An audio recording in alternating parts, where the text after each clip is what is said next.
Walada jan kersha makna bai pong ya jing mu jing perkan jong ai la ban rong man kapor bayang keleng kasnong nadu karyam kabeng labyang lun na dong shadong hey kong te hey kong te hey kong te hey kong te hey kong te hey kong te đi tang ma phi marway hey kong te hey kong te hey kong te hey kong te hey kong te hey kong te kilong ko puri play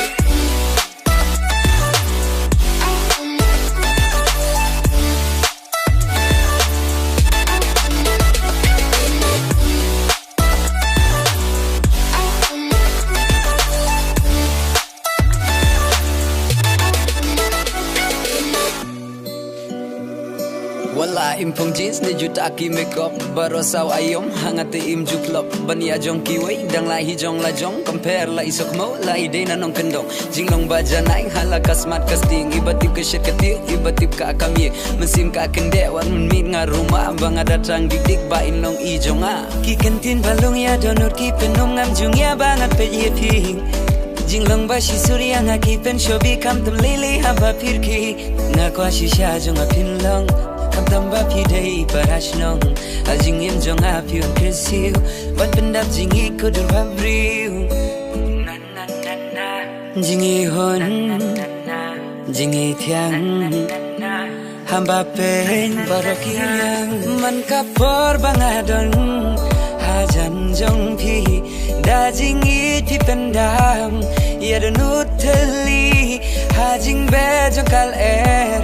yêu bi ba thiang ban yo jingi napi shishanga dasliang